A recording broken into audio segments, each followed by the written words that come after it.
Hey world, it's N.O.vate. With another crime story. This one is on me. I was the dumbest criminal on this. Um, it was by the mercy of God that I escaped this. Now I'm gonna title this "How I Escaped 3 Gun Strikes." But how God delivered me from my third gun strike. But when I tell you how I caught the first two, I'll be the dumbest criminal in these 2 videos. So this is the dumbest crime story.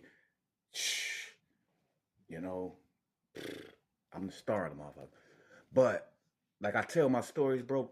Like I had one comment where a guy was like, "Man, I think your story's a little cap, but it was entertaining." I'm like, bro, if I told you what I was really doing in jail, man, you would really think it was cap. I've done stuff that can get me in trouble. I was mixing shit. I was a scientist, man. I was poisoning, man. I was doing bad stuff as a little nigga.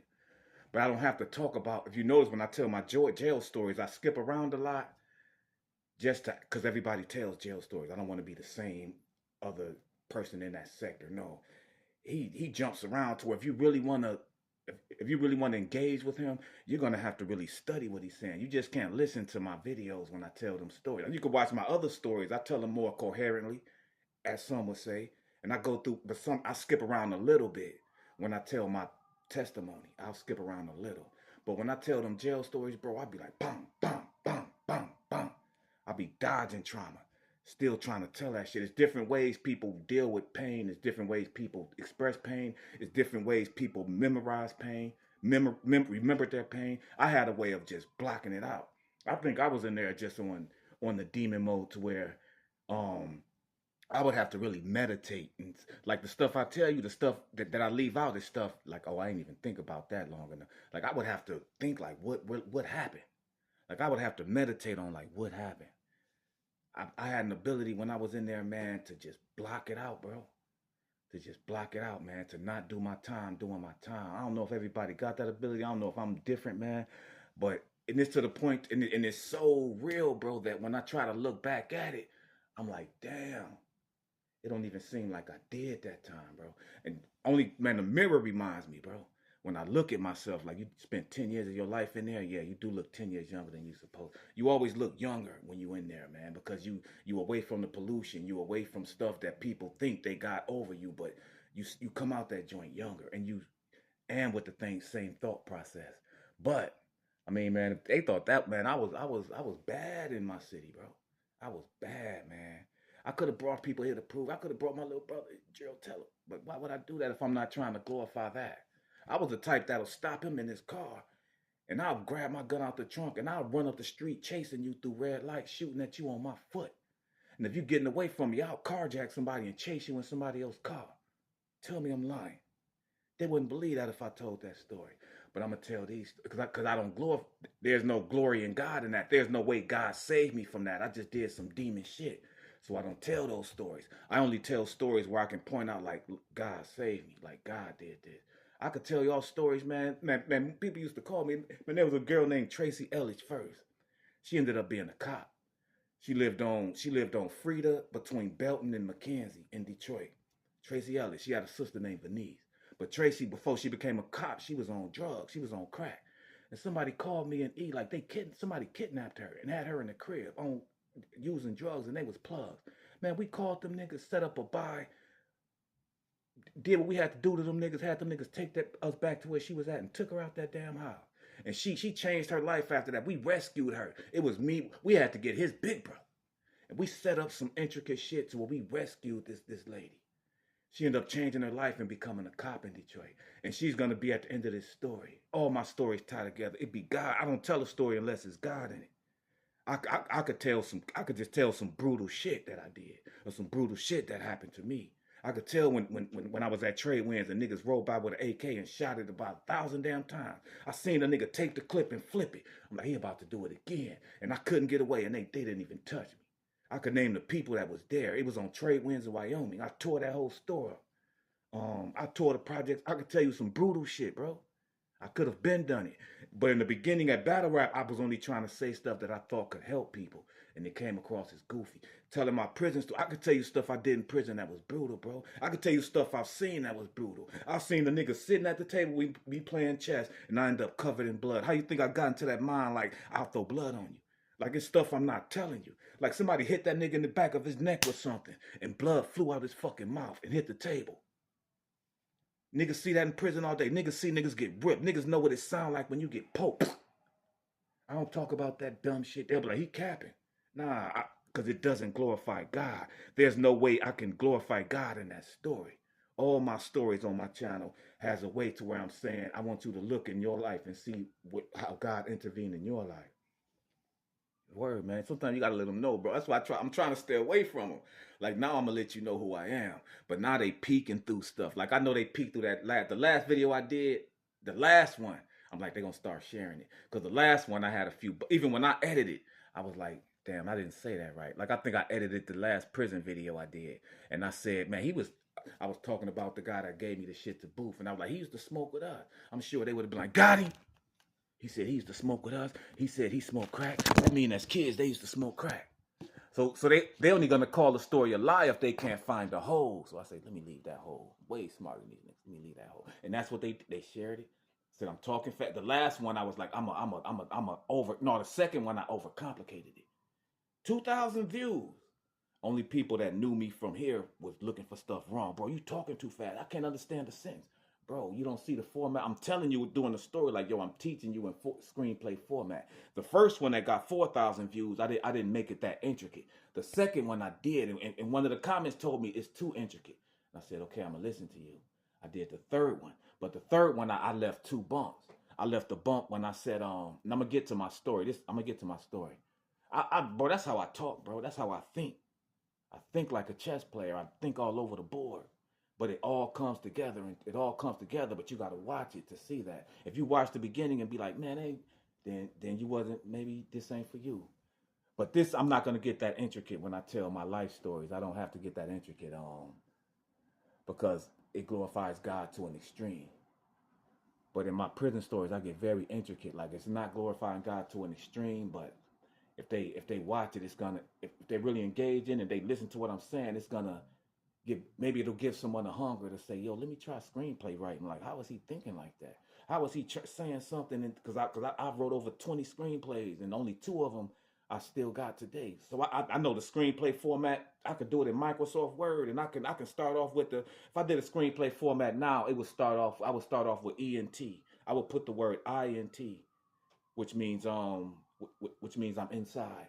I put INT capital, and I'll put a description. George sitting at his phone talking to his viewers, and then I'll put capital. I'll put Javier, and then I'll put I'll put a space, another description. Javier walks in his door, his friend Javier, but I'll capitalize his name the first time I use it. Then I'll give a dialogue with his name within certain parameters, and I'll just capitalize the first letter of his name, give his little dialogue in the middle. Then you give your description on out. So the parameters, I have to look at it, but I know it. But I would have to look at the exact numbers. But that's all it is. Then you put EXT, external. INT is internal. EXT is external. EXT, George goes outside. Description, George meets his neighbor. Dolly, capitalized. Dolly speaks with a happy face. Then you put Dolly's dialogue. Screenplay writing. You can write a movie. You can study it. We need better movies. I'm just saying that to say I'm not capping, bro. I'm not just talking to people, man. Just like, nah, nigga. So let's get to the story. I ain't even gonna harp on that anymore. So let's get to the story, man. This is 3 times I got caught and how God saved me the 3rd time. The 3rd time was saving grace, and that lady was there. Like every story, you'll see me going through something with the same people. And if you follow my channel, you'll learn how spiritual warfare acts when how demonic spirits can. I speak about that how demonic spirits can put you in the same experience. Like the spirit you deal with is gonna put you somewhere familiar. It's gonna put you around spirits kin to itself. It's gonna put you. It's gonna put shit in the same people's mind and even in mine. If I'm under the influence or if I'm not fully in God's will, it's gonna bring the same. It's gonna set up the same kind of principality around you no matter where you go. And I was in this testimony, remember I told you at the beginning, the lady we saved, she's one of the ones that saved me at the end of this. Her name was Tracy Elliott. She had a sister named Venice Elliott. Venice was fast as hell, fastest person on our block. Fast. See, I'll be skipping on. I'm a storyteller, man. Get off me, bro. That's how I talk. when I'm telling the story. If you want to hear the real thing without this, then call me. Okay, so the first time I got popped with the gun, man. I think I've told that story here. First time I caught a gun charge. So this was, I had three, I must have got 3 strikes. Because after I got out, so the first time I got out, so I went to jail as a juvenile. And the devil, so this how the net was first woven. And this is kind of my spiritual view fused in with what really happened in reality. Because I remember when I was locked up from 13 to 18, they used to let me come home. And I remember once I came home and I only come home for the weekend. And I came home for the weekend. My boy gave me a 2.5, a pearl handle, and I left it in the cushion of the seat. And I left it in the cushion of the couch in the house. And my father found it. He went, I came home. He was spinning it on the table with the detective there, and they talked to me. And they was like, the detective was like, well, he's already in the system, And I was like, it's not mine. It was my friend Jono. I'm like, that's Jono. It's his mother's. We just slept here. I said something. That's exactly what happened, actually. But he gave it to me, but it was his mother's, and we took it from her. He was like, hold this. And I slept on the couch and went upstairs. Forgot I had it. My father found it. So they just sent me back to the jail. But I'm like, okay, them guns, bro. Guns. I don't know why I've always been infatuated, but it was always a gun a gun could have put me in prison for the rest of my life. But it was introduced me from a young age, the spirit behind it. I'll say it like that, from my perspective, outside of the reality of the story. I'm speaking dual. So when I'm older, man, so this is my first case. This is my first gun case. So I'm working in Detroit. I had went broke at one time. No, I was sitting for Ralph. Wow. Damn, I caught them gun cases back to back. I was only out for a year then. I mean, I went in when I was 19, got out when I was 22, and went back when I was 24, bro. See how I say?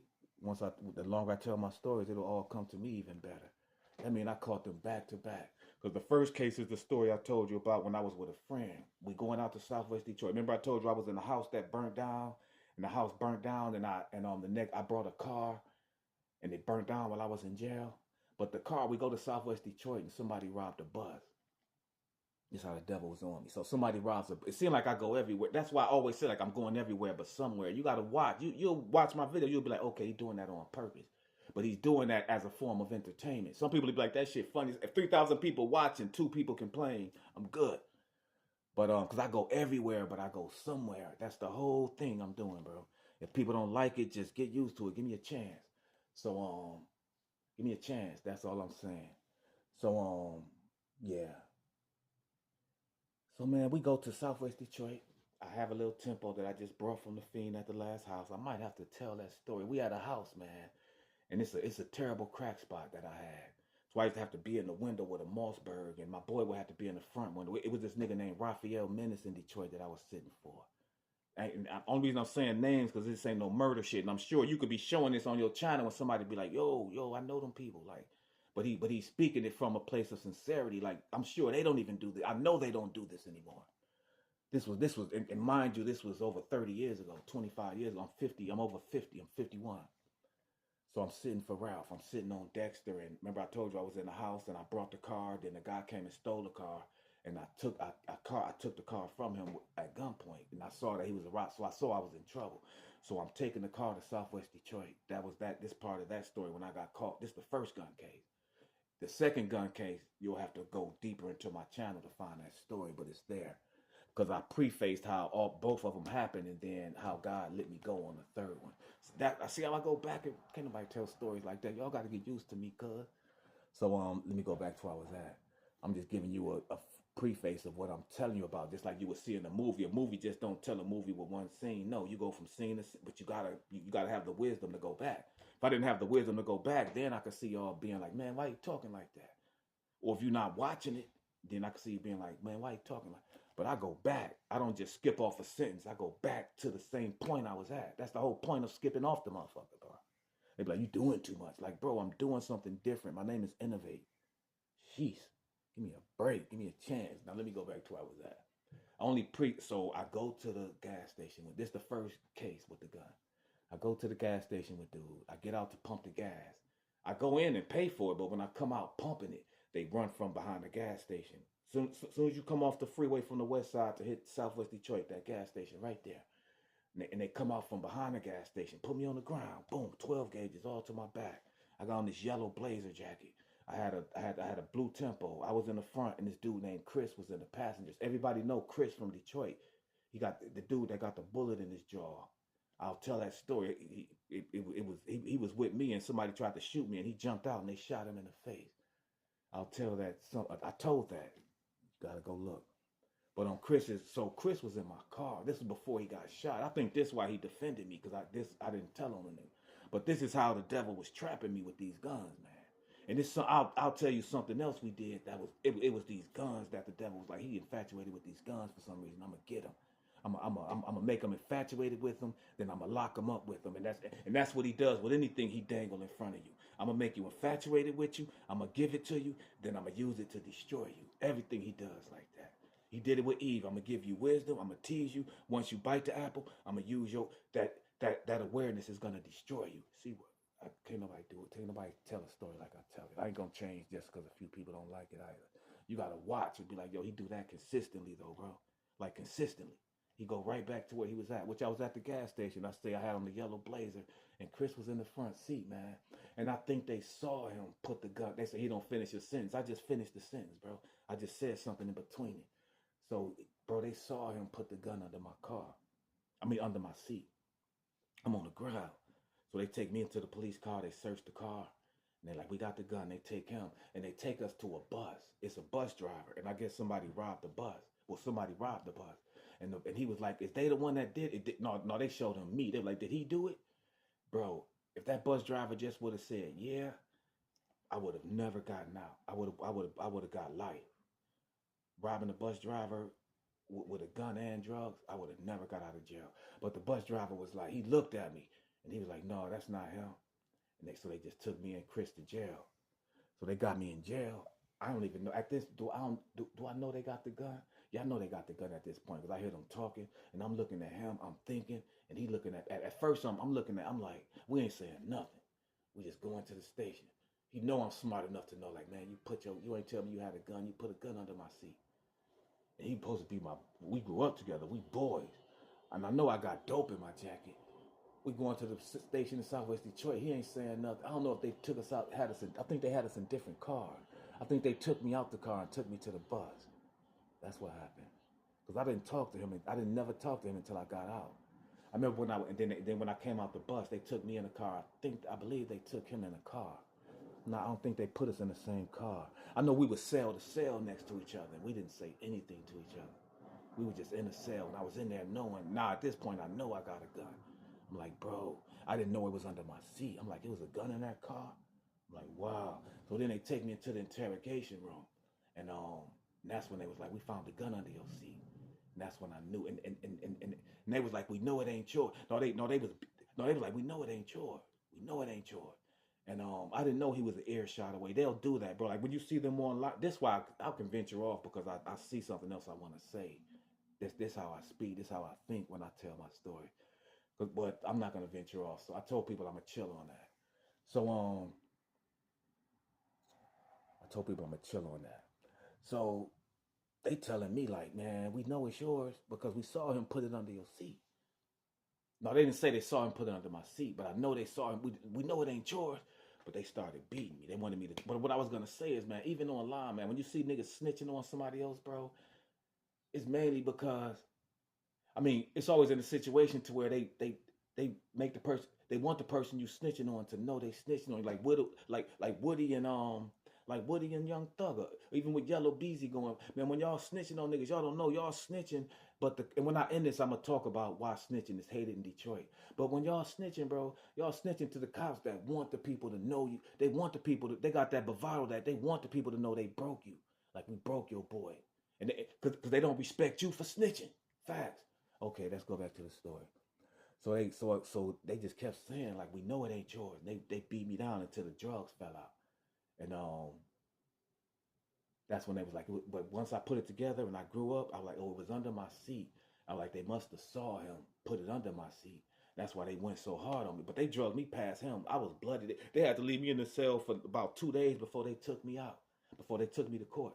They drugged me past him, mad bloody. No, they did not this time. That's the time I was with my little brother. I went to jail with Gerald, and we was at a bowling alley. Just so niggas don't think I'm capping the way I told that, because you can everything I say can be verified actually. Me and Gerald was at a bowling alley. Now I'm gonna go back to the part of him dragging me past him, because that's the end of the story. That's the end of that gun story. That's the second time I got caught with a stupid gun. First time, I just didn't snitch on the guy. That's the first gun case. Stupid. Second one is stupider, bro. But the time they drugged me past the cops like that, they did me so dirty, bro. See how I fuse a lot of stories into one? I'm the Black Tarantino of this, bro. And if you don't like it, you don't like it. If you watch, you'll understand it. When he tell his stories, it's crazy. Because I used to always tell Jules and everybody, like, when I write movies, bro, I used to always tell niggas from the beginning, like, I could put your life in a movie. Niggas like, this whole ass nigga. All right, whatever. I'll build my own brand off my skill. It's gonna take some time to get used to though, because ain't no movie writer just gonna sit up here and talk to you. Ain't no grandmaster chess player just gonna sit up here and play chess games with you. Bro, we at this bowling alley on Woodward at 12 Mile. I think it was called 12 Lanes. And it's me, Gerald, and his girl Tawana. And I take a fifth of Henny in there. So I ain't got no gun though. So we take the Henny in there, we drink. But I know the lady that owned it. The lady that owned it, because it was a plug, but they didn't know who I was. I'm thinking I'm protected because my boys, but I'm like, oh wow, niggas don't really know me like that. So I go in there, we drinking, and her sons come. The young niggas, the bouncers. If y'all know that bowling alley, you know exactly what I'm talking about. Her sons and come up to me. They're like, bro, you can't drink in here. You got to buy our liquor. So I go to her, like, man, they telling me I can't drink in here. She like, leave him alone. He can drink. So they left me alone the whole night. I got stumbly drunk. But me and my little brother left out, bro. Remember, used to be at that bowling alley. It was a gate. They closed the gate. So I just jumped out the car. I was like, Gerald, stay in the car. And I just rushed these big ass niggas, bro. I remember they had me on the ground like, boom, boom. I remember thinking like, bro, if he hit me, if this guy hit me again, he gonna kill me. And that's when he called his boy, and his boy came with a gun, and that's when the cops came out. Then the cops drugged me out the gate and started beating me more. I remember thinking again, like, if he hit me again, it's gonna kill me. It's gonna kill me. If he keep hitting me, it's gonna kill me.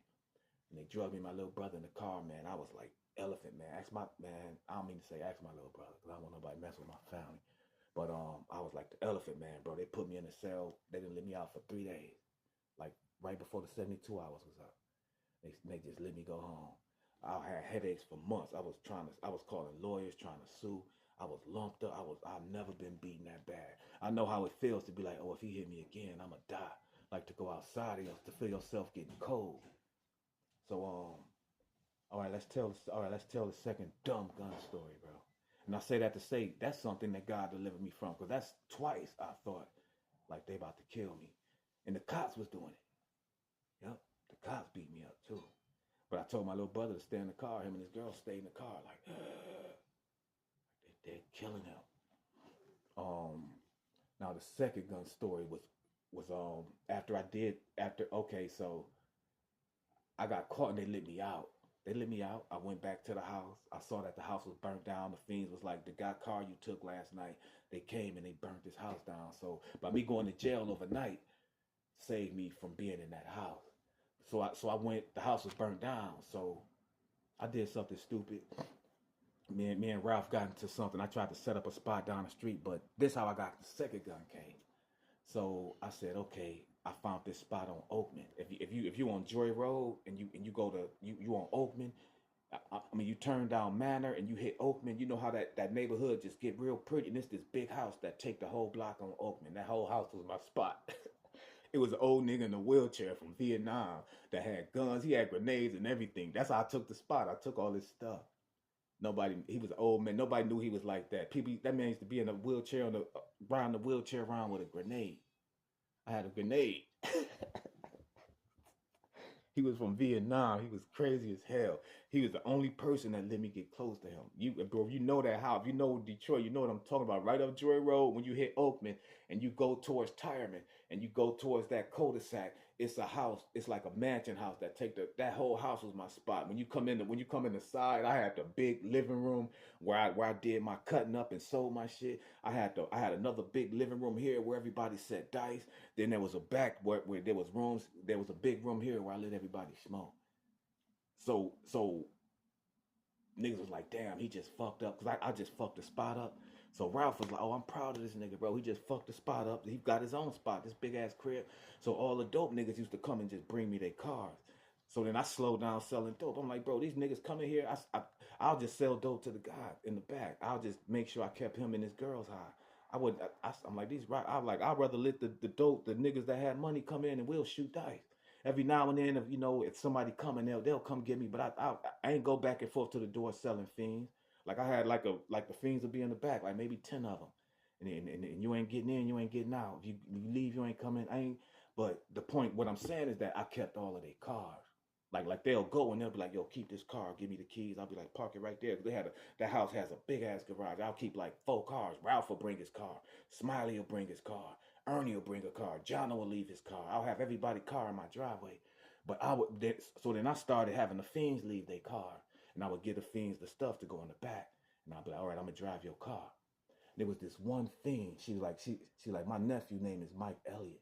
If anybody from Detroit, right across from Joy Road, when you go into Myers, that's Mike Elliott in them territory. I'm talking some deep shit. I ain't saying no murder shit, but it's been 30 years. I don't even think, I ain't gonna wish no, but Mike Elliott was older than me. If he alive, he would have to be about 60, 65. That's why I hid for so long. I've been away from people for 20 years. People say I'm capping. I'm like, all right, Jesus, they just gonna make me tell my real story. But I'm doing this for my subscribers because I know that I have an ability to glorify God in the story. So man, this is where it makes sense. So basically, I'm setting up a preface of where, man, basically I'm foreshadowing that I kept everybody cars. But I was drinking back then, just like I did in battle rap. And one day I got real drunk. So it was one white lady that I would let just stay there, and she had a Monte Carlo and a red truck that I would drive. I would switch from the Monte to the red truck and drive both of them. And one day my little brother like, yo, let me drive the Monte. So I gave my little brother the Monte Carlo to take his girl out. And I got so drunk that I came home in a red truck, and I forgot I gave him the Monte. And I had a brown Granada that was mine. I forgot I gave him the Monte Carlo. I'm like, somebody stole my car? Because everybody stole the Monte Carlos. And I used to watch that car. Niggas would steal it, throw Dayton's on it, throw switches on it. They'll paint it, take it to the east side. Everybody stole a Monte Carlo type car. Niggas loved them cars back in them days. Like the Monte, I'm like, I'm going to fix that up. I'm going to get it from that lady. I was going to fix it. I'm like, somebody stole my Monte Carlo, bro. So I'm telling my boys, I'm drunk as hell. I haven't talked to my brother. I'm like, somebody stole a Monte. He like, what you? I'm like, so I got my Granada. And I had so in the house I had a 2.5 and I had a 16 gauge. I had a gauge and a handgun. I grabbed the 2.5. I'm telling my girl, this girl likes to talk to me, and he talked to her sister.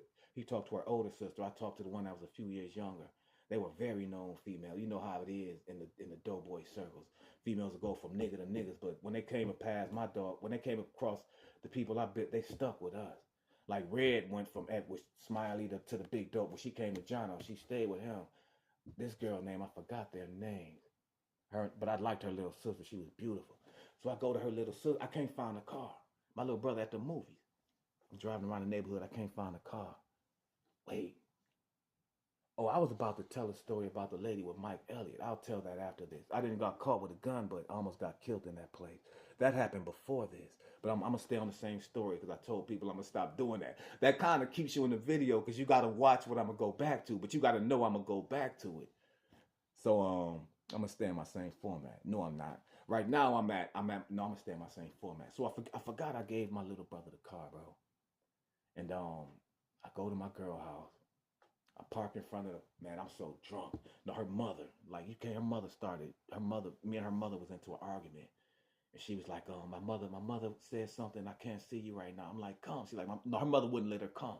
I'm like, just come out. I want to see you. I'm drunk as hell looking for this car with a gun. Dumb as hell. Gave the car to my little brother. Dumb as fuck. Dumb as criminal. Dumb. Stupid. Drunk. Stupid, bro. So what I did, she lived on Schaefer. You know, Schaefer is a main street. Then you got the big yard of grass that sits by your house. She lived right off Schaefer in Chicago. So you go to Chicago, Schaefer, you turn right there. And she was right there with the grass. Bro, I hit Chicago and I turned on the grass and I parked on Schaefer at her porch. Drunk as hell. Hit Schaefer, drove to her house, and parked at the porch. Dumb as hell. So then I guess I fell asleep. I guess I passed out. I heard somebody knocking at the window, and the cop was at the window holding the gun. Like you look, I passed out. And he was knocking at the window. When I woke up, I was like, and he was holding the gun. Like, you looking for this? Like, you looking for this? I was like, dogs. That was my second one. Dumb, bro. First one was dumb. Well, my boy, first one was dumb. But I couldn't snitch on the nigga. I think I peeped it during interrogation, like he put his gun under my seat. I was telling them that I just brought the car, so I was telling the cops like I brought the car, the gun was in the car. But he actually put that thing under my seat. So that was the first dumb time. That's the first time the devil set me up with them guns. The second time is this, the alcohol. Getting so drunk that I park on Shorty porch. The cop, bop, bop, bop, bop, take me to jail. That's the second gun. But what I was going to say about that Mike Elliott shit, man, that was brutal. That's another story in itself. I don't know how God saved me from that. I'll tell that story in another story. And how I got into it with them, man. I got into a shootout with them that was so crazy. I would have to pray to see if I can even tell that story. But so that's the second gun charge. The third one was even more stupid, bro. I'm with my little brother on the third gun charge. I ain't gonna say where we live, but we walk into the store. It's snow on the ground. It's ice on the ground. We got a bunch of 40 ounces. I got a little Saturday night special on me with the pearl handle, the black joint. I knew like you shoot it one time, it's gonna explode. You shoot it 2 or 3 times, it's gonna break apart and you gotta put it back together. It was Saturday night special type joint. But I had it on me walking around the neighborhood and we come back from the store and the cops just pulled on us. They used to just pull on you for no reason. And they was like, stop. And I was like, nope, I remember it too. I bet my little brother remember that shit. Like, I remember with my brother, I looked at them and they was like, stop. I looked at them and was like, nope. And I dropped the 40s and was like, pew.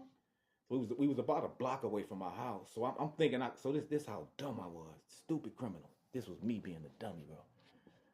It's snow on the ground, man. You know, it's that Detroit snow, man. It's hot snow. I'm running through this shit. That's why they can't catch me. So I cut through my mother's house and I changed my mind. Like, I'm not going to go home. But I threw the gun in the bushes. Then I ran across the street. I hopped the gate. And I was like, I'm going to hide in this garage and watch them. Man, they came to that garage like, yo, sir, can you please come out? Like, we followed your footprints from the moment you ran. I'm like, damn. I was already drunk, dumbest criminal. Them niggas followed my footprints to the bushes, got the gun. They followed my footprints straight to the garage. Like, I ain't never been chased by the cops in the snow, dog. So they took me for that one. But this how God saved me, and this how that girl come back into the picture. So they take me in for that.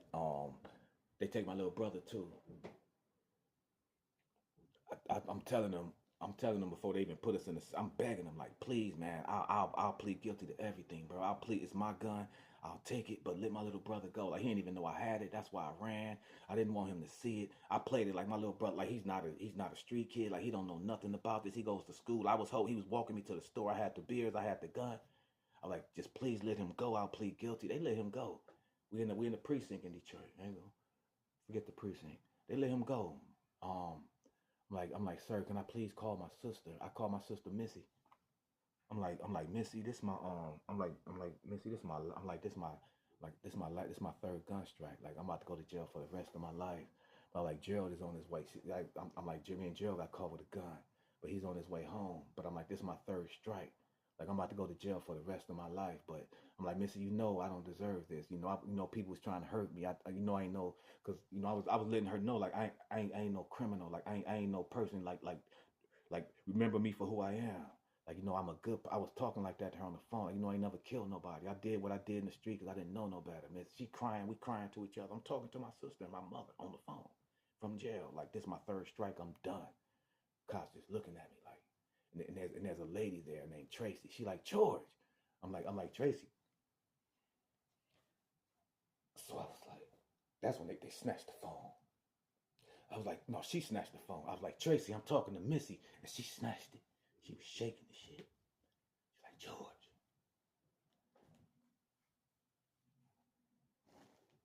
Cause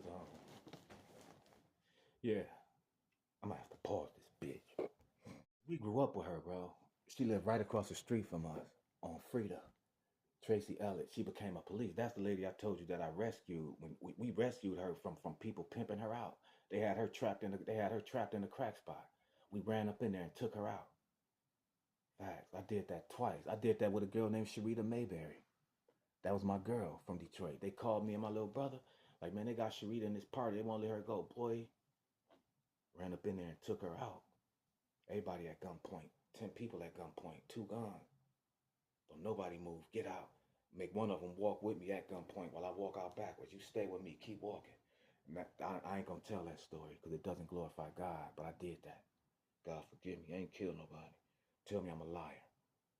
Keep calling me a liar. My little brother pull up on one of y'all like, man, he not lying, bro. Just leave him the fuck alone if you don't believe him. He ain't telling the story to glorify the damn story anyway. He telling the story to try to tell you to what the hell God saved him from. And to give your life to Christ if you're going through that type of shit. But so Tracy grabbed the phone shaking. Remember I said that people say he stopped his sentence. That's where I stopped. That was the sentence I stopped at, right? She grabbed. I don't stop my sentences. I talk in between them. Tracy grabbed the phone. I didn't know why she grabbed it like that until later. I didn't even put it together. I knew she was. I knew she. In my mind, I'm like, oh, she feel bad. Like my sister crying, my mother crying. She down there crying. I'm like, she feel bad for me. They all looking at me. So they put me in a cell. At this time, I'm about 25, bro. This was after I was like, I gotta get out of Detroit. And this when I robbed somebody to leave the city, and they did something to me that I can't say. But it happened, and you can't call me a liar. I wouldn't be in New York by my damn self. They always call me a liar. You wouldn't believe the shit I haven't even fucking told you, man. They some weirdos, man. I hate that shit. It's so unfair, bro. To call a nigga a liar that God changed and you see his disposition of a changed man and you call him a liar because you're close to him and you don't believe what he's telling you because he's so changed and he's trying to put it together from this innocent perspective. God changed me, bro. You're not supposed to believe it unless I could prove it. So that's why I loved him in spite of it. Because that means God really changed me. That encourages me when they do that. That's why I let it go. But yeah, man, she grabbed that phone like that. So they put me in my cell. And a detective comes. I'll never forget this lady. She had a thick ass folder. She had 2 folders. She had a big ass afro. She had an afro. Detective lady set me down. I remember she set me down in the chair. I remember she set me down and looked at me. And I remember she talked to me and I was telling her like, man, she like, why you got this gun? I'm like, the gun really don't work. She like, you know, this your third. She's like, you know, you got caught with 2 guns. She like, this your 3rd felony and your 3rd gun. She like, you a life. She like, you can get a life sentence. She like, look at your juvenile record. She like, you can get a life sentence. She like, your juvenile record got a life stamp on it. Because when I was a juvenile, when they mandate you to award to the court, they put juvenile life on it. She like, if they're gonna give you life. Let me tell this without being a bitch.